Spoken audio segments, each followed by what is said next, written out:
stones.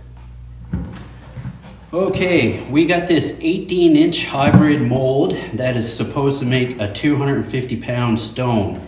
I don't think this is going to be the best mold to use because it has this ridge that you have to fasten together. Concrete is going to leak through there. It's going to leave a rough ridge around the middle of your stone, and it's going to be a little messier, but we scored this one for cheap, so that's what we're doing. So you'll need something. You've got 12 holes here around this lip, so you'll need something to fasten it together. Zip ties or wire ties would be real quick and easy, but we're cheap. We already had some 1/2-inch screws, washers, and nuts, so we're using that. You will need some silicone-based lubricant to give your mold a good coating of, so you can get it off the concrete afterwards after your concrete is cured. Gorilla Tape to make it a little less messy and make sure things stays together. Regular duct tape would probably work fine, but we got Gorilla Tape. Everybody says use 1 5-gallon bucket. We're using 2. I'll tell you why afterwards. And a bunch of paper towels or rags because you're going to make a mess.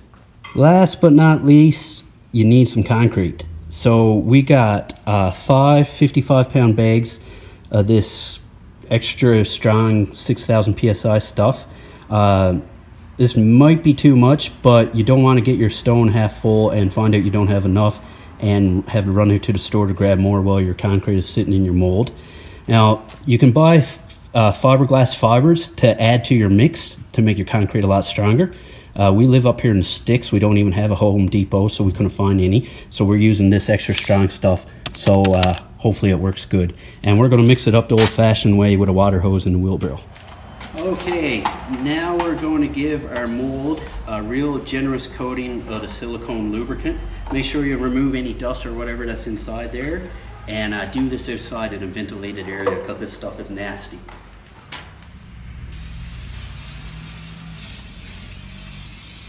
Lots and lots of lubricant. Whew, that stinks.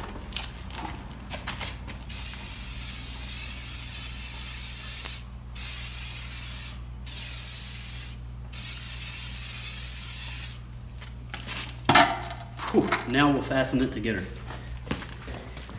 One little tip when you're putting together any kind of flange, go opposite and then back and forth. Don't just start here and work your whole way around or you'll never get your holes to line up. Okay, we got our stone all fastened together. It actually went together pretty tight with the little screws and washers and stuff, but we're gonna go around the ledge with a little Gorilla Tape anyway, just so we don't have any leakage and make it a little stronger. Little tip, if you are using screws and washers and nuts like I did, try not to get too much silicone on your fingers. It's a lot harder to fasten them together if you do. Now, wherever you fill this up to, it's going to be left for 4 or 5 days to cure. So if you just lay it on your floor, you're going to have a big flat spot on the bottom of your stone. That's why we got the 5-gallon buckets. You could also use a tire, but I'm actually going to try to spin the mold a little in the buckets while I'm filling it up to make the outside of my stone a little smoother. Hopefully it works. Now, I told you we were using 2. That's because these things are just little flimsy plastic pails. I couldn't find any good steel ones or any like fatter ones. So you don't want to come home from work one day and find out your 250-pound stone crushed your bucket and is sitting on the floor. So we just doubled them up with that. So we're going to tape this sucker up and start pouring concrete. In our wheelbarrow, we're going to use a bucket so we don't dilute our concrete too much, because if you don't have a very good mix with too much water, your stone is going to come out not that great. So we just got a garden trowel, open our bag flip. Now, concrete can burn, and it's not good to be breathing in concrete dust, so should probably be wearing some kind of half mask and respirator and gloves. We're not, we're just making 1 stone, but if you were doing a whole bunch of stones for your gym, it's a good idea to have some of that stuff on.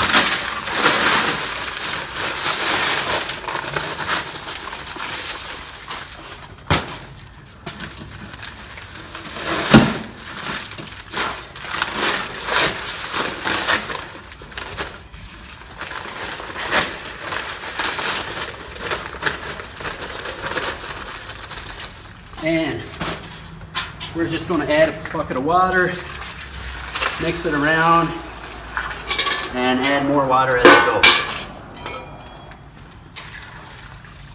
And if you don't know anything about concrete, you can look it up on YouTube.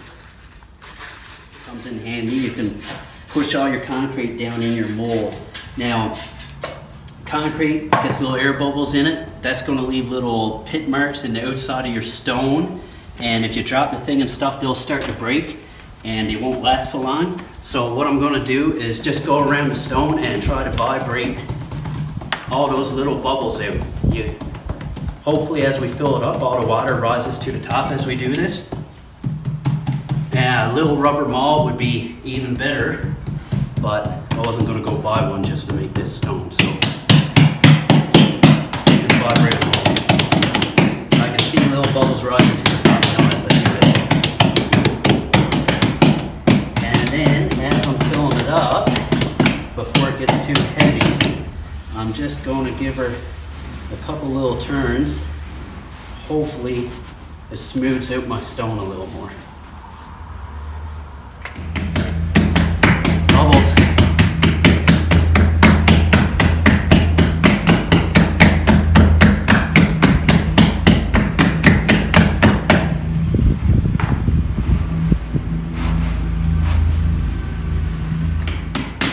Alright, we got it full.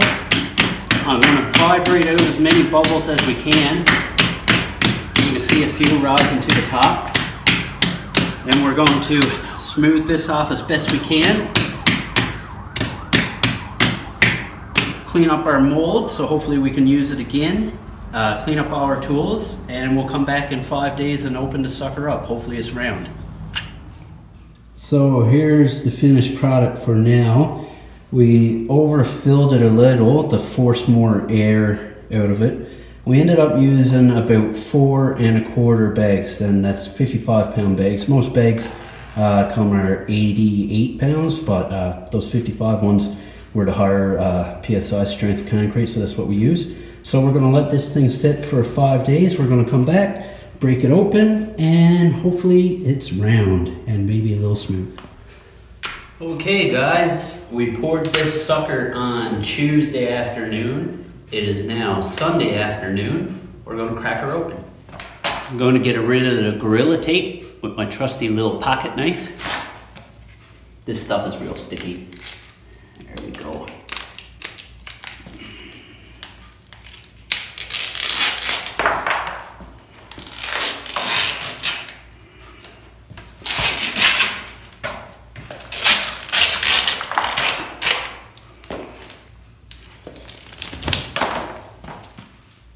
Now we're going to take out our 12 little nuts and bolts and washers and put them in a little Ziploc baggie for the next stone mold.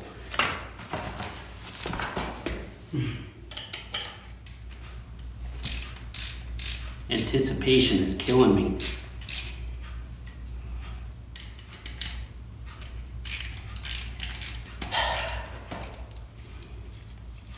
Last one. Stark. Here we go. Got her. Okay, one reason I'm not a fan of these hybrid molds, the lip here, cement got in between there and it's making it pretty tough to get it open, but I got a little chisel. Okay, here we go. Moment of truth. Ta-da!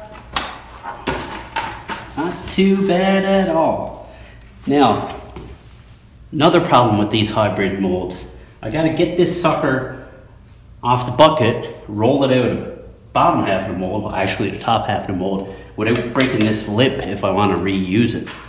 Okay, I got it off the bucket with the help of my dear old dad that didn't want to be in the video. Now I gotta try to roll it out without breaking the lip on my hybrid mold.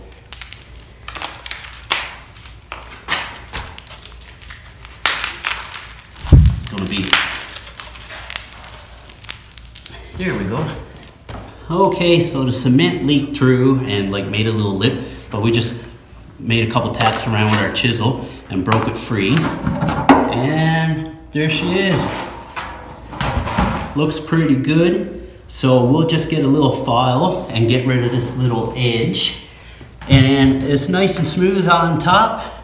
Some small pit marks, but nothing big. Twisting it in the bucket I think worked out pretty good. And it's a little rougher on the bottom, because once I got it that full, I couldn't twist it, but that kind of works out pretty good for me because this is where I'm gripping it, so it'll be a little rougher there for me and nice and smooth on top. Now, I'm just using this for personal use in my garage. If I was leaving it in a gym, I'd probably get some hydraulic cement and fill these little pit marks in because guys are going to be dropping them a lot. They'll start to crack and your stone won't last so long. But for me here in the garage, I'm pretty happy with this. So here we go. 1/18 inch, 250 pound hybrid stone.